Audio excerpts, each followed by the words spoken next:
Hi guys, Theory here. Said I'd be back with more theories, and here I am. This video will have a similar format to the last, that being 4 theories. But this time, I'm going to add my final thoughts for each theory, because I realized that last time I ended each theory rather abruptly. If any of you have any thoughts about the theories, then please go ahead and toss your ideas in the comments. Different perspectives on these kind of things are great, and I love seeing your guys' comments. All the theories I have today will be condensed similar to the last videos, so I may make videos in the future to better explain my thinking if a theory needs to be better explained. The same goes for the last video's theories. That being said, the theories I have today are the following. First, how does the Mimic know so much in Helpy's odd behavior? Second, the mystery of Proto Freddy and why Glamrock Bonnie is broken. There's a bit more than just these two, but I had to cut them to shorten this video's length. Third, the Blob's role in all this, and what is Burn Trap. Fourth and final, the oddest out of them all, as well as the one that has intrigued me the most, is the idea that someone else is afoot in the Pizzaplex, someone that we've yet to see. This one might be iffy sounding, but I have some solid points to back it up. If there's a theory here I'd want you to watch the most, it's this one. This could add interesting perspectives, especially if you're super into the lore. I also want to explain the cork board I showed for a brief second in the last video. That's the Insanity board. I made it while editing my Ruin gameplay, and it's everything that caught my eye throughout Ruin, accompanied by crappy little doodles. It allows me to connect things a lot easier. Most of the time I connect stuff in my mind, but that doesn't guarantee that I'll see the bigger picture or everything relating to that topic. Having physical notes to connect makes things a lot easier. Anyways, I'll go ahead and shut up so we can get into the theories.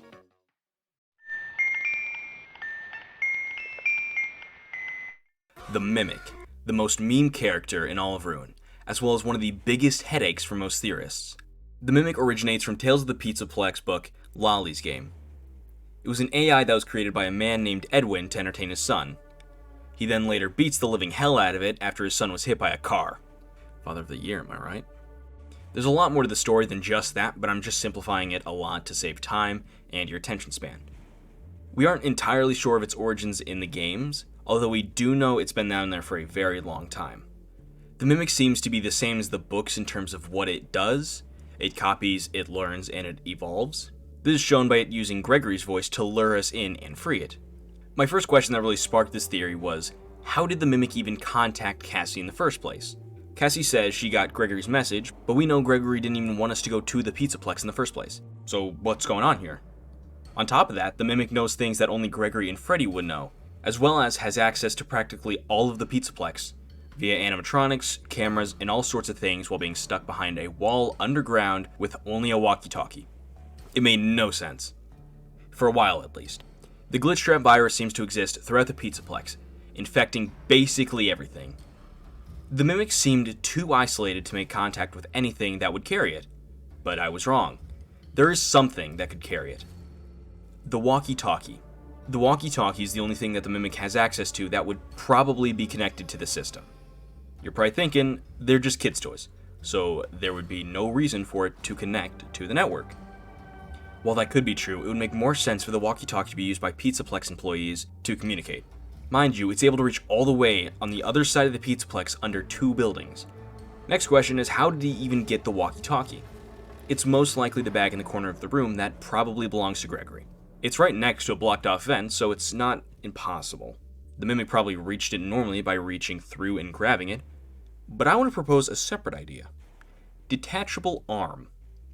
There's no good proof that this exists, but it would be kind of a Scott move to start off Ruin 2 with a bodiless arm jump scare, since the arm is in the elevator with us. Probably not going to happen, but it's still fun to think about. To be honest, there isn't a whole bunch to talk about with this guy. Most theory channels have picked this guy to shreds. So most of what I could say has already been said. There's probably something in the books, but I haven't read them yet. And I know there's a handful of you that just went, wait, you haven't read the books? Why are you doing a theory on something that came from the books then? Well, the games give us more than enough information to make educated guesses. The books seem to act like a dictionary for different aspects of the FNAF world. Most of what I see from other YouTubers talk about when they mention the books are explanations to questions we've had, such as how spirits seem to experience the afterlife, or what happened to make certain things behave a certain way, like the animatronics acting weird in Security Breach, or what the hell FNAF 4 was. So for me to talk about the Mimic and try and make connections would be kind of redundant. Someone I can talk about though is Helpy, with an I. Helpy acts as our guide and assistant throughout Ruin after being implanted into our brains. Helpy's a bit of an oddball. He switches tones multiple times throughout Ruin, each time represented by either blue or orange. blue being sort of an unbiased and purely informational state, while orange is a sassy and mean tone, at some point even insulting the nodes.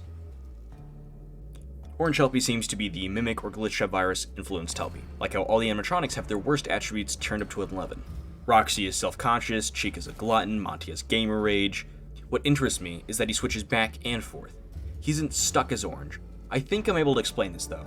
Security Breach and Ruin have a weird undertone of duality. Sun and Moon, Vanessa and Vanny, and now Helpy and Orange Helpy. A helpful and a hurtful. I always try to figure out why, but never got anywhere. Until I made an odd connection. In Ruin and Security Breach, there seems to be many signs pointing to the idea that Charlie and Elizabeth's souls are still lingering around, mostly in the form of plushies. The Nightmare Own plushes are scattered around the destroyed Pizzaplex, while Scrap Baby plushes are only found in one room. It's also interesting to note that it's Nightmare Own and Scrap Baby, rather than Puppet and Baby. Both are the scarier and deformed versions. Charlie and Elizabeth are the helpful and the hurtful, the good and the bad, the yin and the yang. They seem to be influencing events within the Pizzaplex, to some extent. While I believe it's mostly the Glitch Trap virus causing problems, I think Charlie and Elizabeth are affecting the effectiveness of it. Charlie taking any chance she gets to make things right, like keeping Freddy normal and allowing Roxy to break out of the virus, while Elizabeth is trying to make them worse in hopes to make her father proud, or make him come back in some form. This idea would explain Helpy's odd behavior as well as out-of-place events within the Pizzaplex. Alright, so my final thoughts on this theory. The Mimic using the walkie-talkie to gain access to the network sounds kind of far-fetched. It very well could have been connected to the system previously, but if Gregory and Vanessa are the ones who made an MXES, which is what I believe, then it would have been harder for the Mimic to do so post-Security Breach. But it's in Ruin that it's started to do stuff. Helpy being affected by the Glitch Trap virus is less of a theory and more of an explanation, but the idea that Charlie and Elizabeth are behind the back and forth tones makes a lot of sense, as well as makes the story a tad more interesting.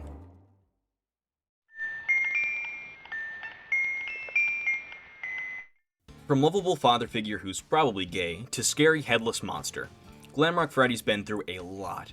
But what caused this crazy downfall? In the previous video, I presented the idea that Freddy in Ruin, which I'll just call Proto-Freddy from now on, wasn't our Freddy from Security Breach. My reasoning being was the Save Vanny ending happened, then the Afton ending happened, and Freddy was repaired in between the events. I then proposed Proto-Freddy was a trap set up by someone, possibly Gregory and Vanessa or this other person I'm going to talk about. The prototype on Proto-Freddy's foot is the first big sign that it's not the same Freddy. People try and point out the other design changes in other characters to try and disprove Proto-Freddy. The design changes in question being Roxy's face and the mask being changed, but both have good explanations that disprove this idea. First off, Roxy. If I'm right in saying that Gregory and Vanessa created MXCS, then this would mean that they were the ones who put the faceplate on her, so it wouldn't be a design change as much as it would be an added piece. Next, the mask. I pointed this out in the last video, but the mask we use isn't Vanny's mask, it's the Help Wanted Vanny mask, which plays into my final theory. The pages prove this point by the mask being all white, so the mask also doesn't disprove this theory. Back to Proto-Freddy. The prototype on his foot implies an earlier model. Bad things happened in the past, but that was not me. Those were older models, flawed. Have I always been a Freddy? Am I Monty with a different shell? What if I am not the first Glamrock Freddy? Are there more of me at other pizzerias? So it's not crazy to assume there were other Freddys before the current, but why specifically was it a prototype? Well, it's most likely the first Glamrock Freddy, or the first Glamrock Freddy of the current design. The main point people bring up when talking about Proto-Freddy is that he doesn't show up when the mask is on, unlike every other animatronic. MatPat theorized this was because he was in safe mode in Security Breach, so he wasn't connected to the network, but the Mimic disproves this. Earlier I said the Mimic knows things that only Gregory and Freddy would know. What I was referencing to was this line. I'm Gregory. Which only Gregory and Freddy would know. For the Mimic to know this, Freddy would have to have been connected to the system at some point. So that eliminates his theory. Sorry, MatPat. It would make more sense if the reason why it wasn't on the mask was because it existed before the system existed. If it is a prototype, then it likely predates the central network. The system was likely created after the animatronics were made, to help with keeping track of them, as well as calling them to specific points. At one point, I entertained the idea that Proto-Freddy was haunted. This could work as an explanation for the disappearance when the mask is on. It could also be dead out of charge and still possibly move via ghost, but time and time again, we're shown that haunted animatronics don't really attack kids. so Proto-Freddy being haunted and attacking us wouldn't make any sense. Now that we have the how, let's figure out the why. I said it was likely a trap, but by who? Well, I think it was the other person that the final theory revolves around. So, the story of Proto-Freddy will continue there. On to Glamrock Bonnie, the mysterious missing character of Security Breach. Can I just say, look at they massacred my boy. Steelwool did him dirty. I think it's most likely that Monty was the one who took him out. I don't really need to go over why. Many other channels do a great job of explaining everything about it. What I'm curious about is why he's in the back of Bonnie Bowl. Upon disabling all the wet floor signs around Ruin, nothing happens. It was bugged, and I think it still is. What's supposed to happen is a sign rises up, and we go into a room where Bonnie's on the floor, pretty much dead. The common idea is that he was brought there by Monty, but that doesn't really make sense. Monty's pretty stupid. He's a dumbass. You can hide, but you can't hide. So how was he able to successfully hide Bonnie from everyone, including staff? It just doesn't add up. It's like if Patrick successfully created a time machine.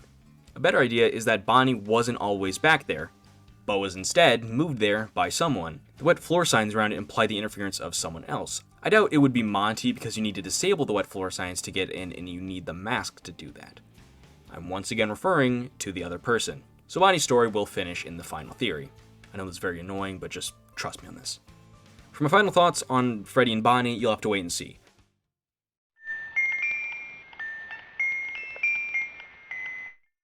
The blob or tangle is the uncontrolled element of Security Breach. They're the wild card. It's an amalgamation of parts and pieces.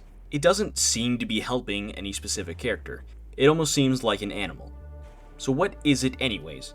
The general consensus is that it's probably the combined spirits of all the animatronics prior to Fnaf 6, minus Baby and Puppet as represented by their masks not being lit up, and then William obviously isn't there, or maybe he is. I said this in the last video, but I believe there is some sort of relation to Mangle, besides, probably, having its soul in there somewhere. Once again, I'll say this. It's a pink and white plastic head atop a mass of wires and endoskeleton parts, accompanied with an animalistic behavior. To add on to this, the name Tangle isn't the first time we've seen this in the FNAF series. In FNAF World, there exists an enemy named Tangle, and guess what? It's a version of Mangle. So to say there's a connection is a slight understatement. I'm still pretty certain that parts of the Burn Trap ending happened, because it's only after Gregory and Freddy disturb the Tangle's peace that it tunnels out of the underground pizzeria, causing the earthquakes. So my theory still has some ground to stand on about the two endings both being somewhat canon. I'll be honest, there's not a whole bunch we know about the Blangle, so there's not a lot we can talk about. Its role in all this is still unclear. It very well may just be the force of nature aspect and nothing more.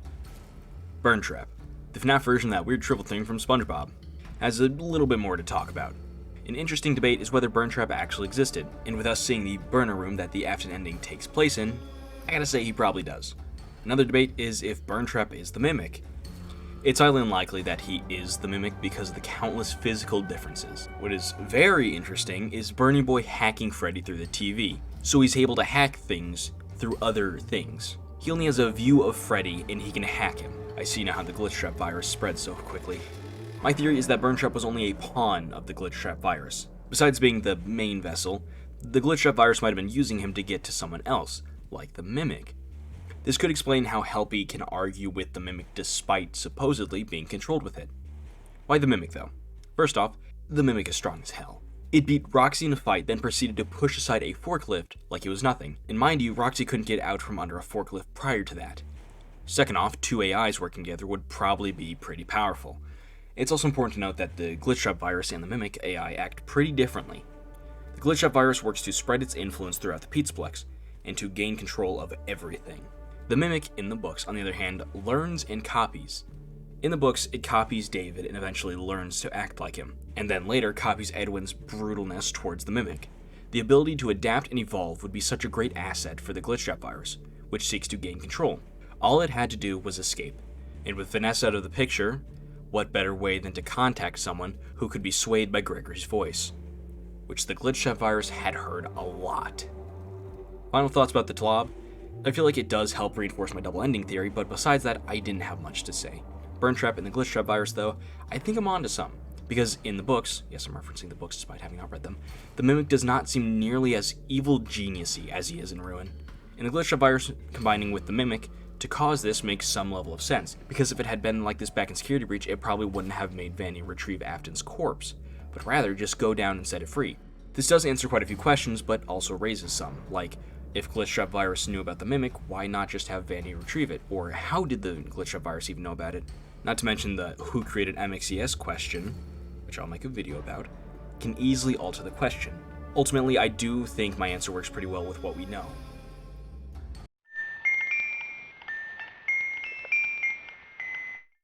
Alright, if you made it this far, then you've either watched all the way or you skipped here. And I'm completely fine with either answer, because I am very excited to talk about this. First, let me explain why I came to this conclusion. When playing Ruin, some things just felt off. Besides half of Gregory's lines being reused, some of the objects around the destroyed Pizzaplex seemed specifically for someone like us to come upon. Take the walkie-talkie, for example. It so perfectly ended up just before the elevator, like it was placed there. And for it to have not been grabbed by a worker or graffiti artist seems to imply it was just recent. Next, the mask. The bot just seems to wait there until we take the mask. I don't think the Mimic or the Glitchtrap Virus have much control over what the staff bots do, or what the animatronics do. I think for the most part, Vanny was the one to do that, having brought Freddy down to excavate, which is where he presumably got possessed, by the line, I found myself for the first time when I cleared the path. With this little whiff of a different person, I did a little searching for more proof. Once my mind was set on this, I remembered that a higher-up recommended Vanessa, and that higher-up's name was redacted. Next, I took a look into the wind-up Music Men, because it seemed as though it wasn't Vanny setting them up. First off, it was Vanessa writing the reports about them being stolen. At the time, everyone assumed it was because she was covering for herself, but with the Music Men showing up in Ruin, it no longer appears that way. It could be that a partner of sorts stole them, and Vanessa was covering for them. Or maybe this partner never truly revealed themselves to Vanessa in the first place. Why am I so confident they're Vanessa's partner? Or at least connected to Vanessa, you ask? It's because we know Vanessa is not the only human infected by the Glitchtrap virus. Let's take a step back to Help Wanted. In Help Wanted, for us, Vanessa, to actually fall under the control of Glitchtrap, we have to collect all the tapes housing him. Something not many people talk about is we aren't the only person being controlled by Glitchtrap here. The oh-so-famous Jeremy from last video is also being attacked by Glitchtrap, judging by him seeing something, but I don't think he's the one helping in Ruin. Although that would be kind of interesting, especially if my theory about him being Cassie's father turns out to be true. There is someone else in Help Wanted being controlled by Glitchtrap. Our guide throughout Help Wanted, the one who advises us against collection of the tapes, who then later tells us to collect them all. Tape Girl. We meet Tape Girl upon collecting and listening to our first few tapes. She later states that the tapes are in random order. Once we collect and listen to all of them, something interesting seems apparent. While most of the tapes are her talking about things happening in-game and around the office, there is a tape about her saying to not collect all the tapes because it will summon an evil entity. But later she says to collect them all because there is a way to destroy said entity. This caught most people off guard because of the sudden shift in tone. Once we collect all of them and attempt to destroy the entity, it instead locks us away or trades places with us depending on if you did it correctly or not. Tape Girl was the one who told us to do it. But why? Well, like I said, she is also controlled by Glitchtrap. This is evident by there being 2 tapes where she introduces herself. While the first introduction was made to help, the second was meant to help Glitchtrap take control of us. I think the mask we get after 100%ing Help Wanted and the mask in Ruin either belong to Tape Girl or is the catalyst to getting possessed. I have 2 main reasons behind my thinking. First off, we unlock the mask in Help Wanted, which implies it existed before us. We aren't able to access the mask until we 100% the game. I'm not sure whether or not this is purely a game feature opposed to having any lore implications. Perhaps Glitchtrap is testing us before we can talk to him. Second is that Vanny's mask in Security Breach and the Ruin comics is all white. The Vanny mask with an eye has some brown on it, which means the masks aren't the same. Now enough about the visual clues, let's talk more about the means and opportunity that Tape Girl would have. We don't really need to talk about motives since she would be under Glitchtrap's control. First off, means. We are shown how technically inclined Tape Girl is, being a programmer for the VR experience as well as creating tapes in-game and being able to scatter them and hide them.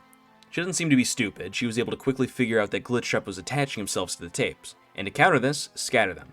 Tape Girl being able to make the Vanny mask with an eye seems reasonable. She would have the skills and knowledge to do so. Next would be opportunity. Similar to what I said about Jeremy in the last video, Tape Girl, being a programmer, worked for Fazbear.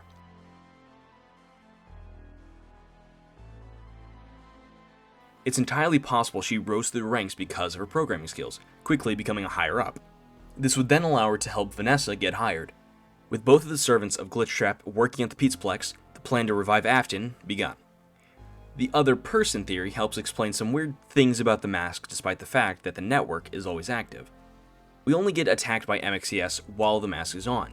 It could be that MXCS was programmed to attack the mask and the owner of the mask, which isn't Cassie. The Chiptide did an amazing video about the Vandy mask. I suggest you watch it, but he said the MXCS program is trying to make sure we don't keep the mask on so we don't get infected by the Glitchtrap virus. It also helps my theory slightly because I suggested that the mask might be a catalyst for the Glitchtrap virus.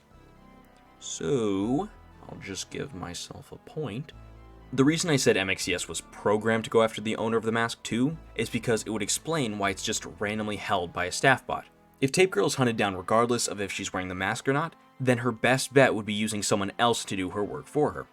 I say this because in the room right before the Mimic, when you put on the mask, there are broken nodes scattered about. What I think happened is Tape Girl started taking down some nodes, but was quickly stopped by MXCS. Finding herself in a predicament, she converses with Glitchtrap. I believe she's the one who sent Cassie the message. It just made no sense that the Mimic sent the message. Well, you might be asking, how does she know Cassie? The same way the Mimic might have known, because Gregory and Vanessa might have talked about her. Tape Girl then sets up all the items for us to find. First the walkie-talkie, then drops the elevator behind us, then the vent falling, then the Faz wrench, then Monty in the sewer pipe, then the mask bot, so on and so forth. With the main part of this theory done, I'll discuss further on Freddy and Bonnie. Freddy being entrapped by Tape Girl. But why? If Tape Girl is trying to get us to free the Mimic, then why set up Proto Freddy to attack us? This part has some basis in the theory by the Chiptide I mentioned earlier. While most of his video is figuring out why the Vandy mask does what it does, he does add a little theory at the end, saying that after the mask is worn for a certain amount of time, then the user is fully infected by the Glitchtrap virus. He uses this to figure out the Brazil ending, this ending being us fully infected. If this is true, then this would explain why Tape Girl would set up Proto Freddy, to get us to wear the mask longer. What made no sense is why he can't be seen with the mask on. It's to trick us into relying on the mask more. With us to believe wearing the mask prevents us from being attacked by Freddy, then why take it off? With MXCS, which we see as a bad entity trying to keep it off us, then it must be a powerful tool that we should use constantly. Now, how did she get a hold of prototype Glamrock Freddy then? If I'm right in saying that she's probably the head of programming for the animatronics, then she's probably the one who programmed said Freddy. Then all she would have to do is program it to make it more aggressive. And for someone like her, which were shown for her to be a good programmer, I don't think that would be too difficult. Now on to Bonnie. The main reason I think that Bonnie was moved by Tape Girl is because the way we access the room. When the mask is on, we can disable wet floor signs around the map. Once all of them are disabled, a final wet floor sign will appear in a corner of Bonnie Bolt. Disable it, and a wooden panel raises up in a lane, revealing a secret path. Following this path leads you to Glamrock Bonnie, surrounded by wet floor signs and his eyes still glowing. But why, is the question at hand. Why did she move him? Why wet floor signs? Why are his eyes still glowing? What might be possible is that Bonnie was the first to get haunted, or rather the first to be affected by the haunting when the underground area was being renovated. They might have used Bonnie as well. Bonnie did have the claw upgrade at the time before Monty, since he was the previous bass player, and Roxy's and Chica's upgrades wouldn't be useful for excavating. So they might have just grabbed Freddy and Bonnie. If Bonnie was affected first and started to realize what was actually happening, then it would be in Tape Girl's and Vanny's best interests to take him out, using the bowling ball to finish him off. Using Monty made the most sense because of his destructive behaviors. What is really to be questioned is why Bonnie walked over there in the first place. We know through a duffel bag message that Bonnie made his way from his green room all the way to Monty Golf over the course of 3 hours and 48 minutes, which it takes him 2 hours and 40 minutes to get to the East Arcade and another hour and 32 minutes to get to Monty Golf. It seems to imply he was doing stuff on the way, but no one else is sure as to what. He seems to be on some sort of mission. Something I want to point out is the strange similarity of how we find Bonnie and how we disable MXCS. By using the mask, we disable specific objects around the Pizzaplex, and in turn, this allows us to access a blue rabbit and disable it. What does this mean? I'm not sure, but it might be that Tape Girl used Vanessa's and Gregory's method of trapping the Mimic to trap Bonnie. The wet floor signs might be being used to block any way of finding Bonnie's corpse, since everything is part of a network. Or maybe something else is happening, because when we shut them off, his eyes stop glowing. Perhaps the wet floor signs keep his soul stuck in there. and by disabling them, he can leave and either warn Freddy or go possess someone else. And that's why his eyes stop glowing. It's his soul moving elsewhere. Either way, we don't have enough information to get a true answer. Okay, final thoughts. An extra person helping Vanny does tie up a lot of loose ends, but Tape Girl being said person is slightly iffy. But it's the only person we know who has had contact with Glitchtrap before Vanessa. And her role as a programmer works well with the story. But at the very least, there is someone else. Freddy being a trap for us to wear the mask works well only if the chip tides theory is correct, which I believe it is. It's a pretty good one. Bonnie is definitely the most circumstantial, but this is the best way I can explain Bonnie's disappearance, as well as the wet floor signs we need to disable. There's also a possibility that the spirit possessing Bonnie left Bonnie and went to Freddy, but this would invalidate my theory on the eyes, so I'm not entirely sure.